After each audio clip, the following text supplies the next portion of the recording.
होना तो चाहिए बैलेट से ही, ईवीएम पे विश्वास नहीं है। अमेरिका में, चाहे जर्मनी में, चाहे इंग्लैंड में कहीं देखे हैं कि ईवीएम से चुनाव हो रहा है? चुनाव आयोग की दिलचस्पी और सरकार की दिलचस्पी सिर्फ ईवीएम से कराने में क्यों है, इसी से इंटेंशन जाहिर हो जाता है। वोटिंग हुआ 4 लाख, अब वो दिखा रहा है आउटकम 4,05,000। शैतान की जान ईवीएम में है। देश की जनता इस सवाल पूछ रही है, 2024 का चुनाव ईवीएम से होगा या फिर बैलेट पेपर से होगा। मेरे साथ डीयू के प्रोफेसर रतन लाल जी मौजूद हैं। सर, 2024 का चुनाव किस चीज़ से होगा, बैलेट से या ईवीएम से? होना तो चाहिए बैलेट से ही, ईवीएम पे विश्वास नहीं है, इसलिए उसके खिलाफ ये आंदोलन की तैयारी है पूरी बड़े मात्रा में। ठीक है कि मशीन कोई भी हेराफेरी हो सकती है, किसी में चोरी हो सकती है, मैनिपुलेट हो सकता है, और ईवीएम से कोई फ़ायदा नहीं हुआ, न पैसे बचे न संसाधन बचे, अविश्वास लोगों का जरूर बढ़ा उसके ऊपर। तो इसलिए ईवीएम, यहाँ भारत में लोग इतना टैक्स भी नहीं है, और जहाँ पे अमेरिका में, चाहे जर्मनी में, चाहे इंग्लैंड में कहीं देखे हैं कि ईवीएम से चुनाव हो रहा है? भारत में सुई नहीं बनाया, ये वो कह रहा है कि ईवीएम से चुनाव हो रहा है, कराओ ईवीएम से चुनाव कराओ। तो क्या चक्कर है भाई? एटीएम मशीन भी बता देता है कि पैसा निकाले इतना बचा है कितना, वहाँ से भी एटीएम मशीन से भी गायब हो जा रहा है पैसे, हो रहा है कि नहीं हो रहा है? तो वो आखिर इंसान ही बनाता है ना, वो इंसान ही बनाता है। मैंने वोट दिया, उसमें ब्लैक उसमें लगा हुआ है शीशा, 7 सेकंड के लिए दिखेगा, आप दिए दबाए, ये कैसे इंश्योर करेंगे कि जिसको हम दिए थे उसी हो गया? ये तो इंश्योर नहीं कर सकते हैं। और जिसको दिया उसी की वोट की काउंटिंग हो रही है, ये भी इंश्योर नहीं कर सकते हैं। तो ईवीएम से लोकशाही की पूरी एक तरह से डकैती हो रही है। इसके खिलाफ जन आंदोलन करने की तैयारी चल रही है। लेकिन ईवीएम में ओटीसी लगाया गया है, वन टाइम चिप, दोबारा काम नहीं करता, जल जाता है। अच्छा, एक बात बताइए, ईवीएम मशीन कमिश्नर जो हैं उनको बोलिए कि कार खोल के इंजन उसको फिर से सेट कर देंगे। वो कह रहे हैं अपना ईवीएम मशीन, जो यहाँ टेक्नोलॉजी के एक्सपर्ट हैं उनको देना, वो बताएंगे ना। तो इतना जब डेमोक्रेसी, जहाँ पर इतनी इलिटरेसी है, लोग टैक्स से भी नहीं हैं, वहाँ पे मशीन के खिलाफ इतने अविश्वास हैं, तो आप सिंपल प्रोसेस करने में आपको क्या दिक्कत हो रही है? ये बैलेट पेपर आएगा, देख के ठप्पा मारेंगे, डाल देंगे बैलेट बॉक्स में। ये ईवीएम, वीवीपैट, ये वो इतना टेक्नोलॉजी जो समझा रहे हैं, तो सिंपल कागज से आपको चुनाव कराने में क्या दिक्कत है? ये सवाल उल्टा है। कितना खर्च आएगा? और अभी तो आप 7 चरण में चुनाव करा रहे हैं, विधानसभा के 2 स्टेट में होते हैं तो 4 चरण में चुनाव करा रहे हैं, तो समय कहाँ बच रहा है?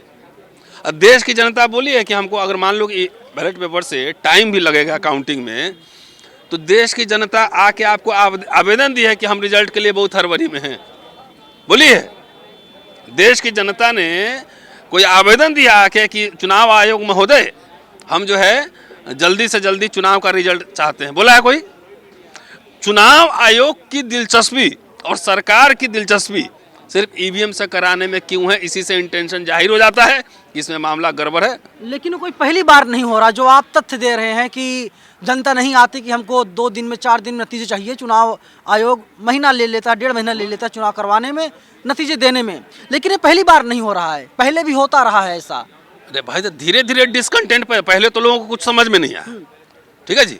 अब धीरे धीरे चेतना आने में, जब मैं कह रहा हूँ, अभी मैंने एक आंकड़ा दिखाया ना, कितने बच्चे 14 से 18 साल के बीच में के बच्चे ग्रामीण क्षेत्रों के तीसरी क्लास का मैथ्स सॉल्व नहीं कर सकते हैं, जहाँ पे इलिटरेसी इतनी है, अशिक्षा इतनी है। तो ये लोग, सब लोग मशीन से वोट दे रहे हैं कि मुझे निरक्षर बनाओ, इसके लिए वोट दे रहे हैं क्या? है? बेरोजगारी है, महंगाई है, तो लोग इसलिए मशीन को वोट दे रहे हैं, बीजेपी को कि नहीं, हमारी बेरोजगारी बढ़ाओ, इसके लिए दे रहे हैं। टेक्नोलॉजी खिलाफ नहीं है आप लोग? नहीं, जहाँ पे जिस टेक्नोलॉजी को लेके जर्मनी में शुरू हुआ था, बंद हो गया ना, बंद एक ही पिटीशन में बंद हो गया। आप ये बताओ, जो टेक्नोलॉजिकली इतने साउंड लोग हैं, जो नेशन है, वो ईवीएम से क्यों नहीं कराते हैं? लेकिन आपके पास कोई तथ्य नहीं है कि ईवीएम जरिए बेईमानी होती है, धांधली होती है, कोई एविडेंस नहीं है आपके सारे पास। इलेक्शन पिटीशन पर आपको कुछ पता ही नहीं, आप क्या जर्नलिज्म कर रहे हैं? इतने सारे इलेक्शन पिटीशन पड़े हुए हैं कि वोटिंग हुआ 4 लाख, अब वो दिखा रहा है आउटकम 4,05,000। सुप्रीम कोर्ट संज्ञान क्यों नहीं ले रहा है? सुप्रीम कोर्ट चुप है, खामोश है। सुप्रीम कोर्ट के जज से पूछिएगा ना, ये आपको सवाल का जवाब कौन देगा?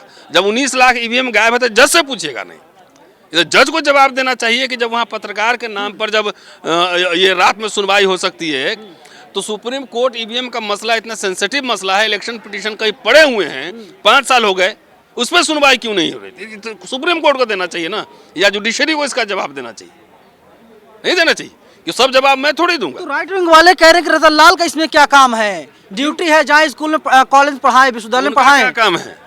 विश्वविद्यालय में पढ़ता राकेश सिन्हा से काहे नहीं पूछते हो? आपके जितने प्रोफेसर मेंबर ऑफ पार्लियामेंट में उनसे क्यों नहीं पूछते हो कि पार्लियामेंट क्यों आए हो? जाओ पढ़ाओ वहाँ कॉलेज में। अरे ये हमारा डेमोक्रेटिक राइट है, विश्वविद्यालय के टीचर्स को ये ऑटोनॉमी है कि हम पढ़ाएंगे भी, एक्टिविज्म भी करेंगे, किताब भी लिखेंगे, इलेक्शन भी लड़ेंगे। ये नहीं पता है? वो संघी लोग को नहीं पता होगा ना, तो पूछे ना कि उनके प्रोफेसर सब जो मेंबर ऑफ पार्लियामेंट बने हुए वे हैं, लोग देश के हित में बोलते हैं, आप लोग देश के खिलाफ बोलते हैं, ऐसा आरोप लगता है आपके ऊपर। लगाने दीजिए। कौन खिलाफ बोलता है, कर रहा है, वो तो देश की जनता देख रही है ना। तो देश के खिलाफ बोल रहे हैं तो गिरफ्तार करके सबको जेल में डालो ना, किसने रोका है? देश पे कितना कर्जा बढ़ा है पता है आपको? वो जनता के लिए मोदी जी ने कर्ज लिया है। अच्छा, वैक्सीन लगवाने के लिए कर्ज लिया था। अच्छा, आपके पास पैसे नहीं थे, 5 ट्रिलियन कहाँ गया? 5 ट्रिलियन इकोनॉमी कहाँ गया? है? ये किसको मूर्ख बना रहे हो? आपको महंगाई लग रही है, बेरोजगारी लग रही है, तो पैसा जनता का आ रहा है, तो अडानी साहब की संपत्ति इतनी कैसे बढ़ गई? जनता की संपत्ति कम हुई, उनकी बढ़ गई है, ये नहीं दिख रहा है? तो ये सारा लीला उनकी जड़ ईवीएम में है, ईवीएम से ही सरकार बन रही है, इसलिए ईवीएम का विरोध। राहुल खामोश हैं, राहुल गांधी चुप हैं, राहुल न्याय यात्रा निकाल रहे हैं, आप लोग आंदोलन करते हैं। हमारा वोट है ना, हम अपने संपत्ति की रक्षा कर सकते हैं, नहीं कर सकते हैं? अगर हमको मन है कि हम कागज से ही देंगे वोट, तो आप जबरदस्ती कैसे इन्फोर्स कर सकते हैं? बहिष्कार क्यों नहीं करते हैं? क्यों बहिष्कार करने से क्या होगा? आपको आंदोलन बनाना पड़ेगा ना। इलेक्शन का बहिष्कार तो सारे पार्टी, चुनाव पार्टी लड़ती है ना, हम तो वोटर हैं। पार्टी बहिष्कार करे इसका? मैं तो वोटर हूं ना, मैं अपने वोट को लेकर चिंतित हूं। आप है मलाई खाएंगे राजनीतिक पार्टियों के लोग, यही है पार्लियामेंटरी डेमोक्रेसी। अगर पॉलिटिकल पार्टीज के लोग अच्छे रहेंगे तो हम भी सुरक्षित रहेंगे ना, हम भी सुरक्षित रहेंगे ना। ऐसा कैसे है कि दिल्ली में ही एक ही जगह पे 2 कानून लागू है, क्योंकि इसको लगता है कि ईवीएम से सरकार बनानी है, जो मर्जी है कर लो? नहीं दिख रहा है? रितु सिंह का प्रोटेस्ट चल रहा है, चार्जशीटेड है प्रिंसिपल, अमेरिका घूम रही है। ज्वाइंट रजिस्ट्रार पे, वहाँ कौन रजिस्ट्रार या ज्वाइंट, उस पर भी एफआईआर है, वो आराम से ऑफिस चला रहा है। और वहीं पे और भी मामले हैं, रितु सिंह धरने पे बैठी हुई है। तो ये कहाँ से ये कॉन्फिडेंस आ रहा है? सवाल ये है। ईवीएम से आ रहा है, ईवीएम से ही आ रहा है। शैतान की जान ईवीएम में है, ये बात है। शैतान कौन? शैतान की जान आप ढूंढो, शैतान जिसको दिलचस्पी ईवीएम में होगी वो शैतान होगा। शुक्रिया। चलिए, जिसकी दिलचस्पी ईवीएम में होगी, जो ईवीएम में इंटरेस्ट लेता होगा, वो शैतान है। रतन लाल डीयू के प्रोफेसर हैं, साफ तौर पर कह रहे हैं। पूरी बातचीत पर आप हमें अपनी राय कमेंट बॉक्स में जरूर बताइएगा। कैमरा पर्सन आशीष के साथ मैं नवीन कुमार नंदन, नेशनल दस्तक, दिल्ली। नेशनल दस्तक की आपसे गुजारिश है कि अगर इसको बचाना चाहते हैं तो नेशनल दस्तक को सब्सक्राइब करने के लिए रेड कलर के सब्सक्राइब बटन को दबाएं, फिर बेल आइकन की घंटी दबाएं। नेशनल दस्तक को बचाने के लिए बहुत जरूरी है कि हर खबर को शेयर करें, लाइक करें, कमेंट जरूर करें।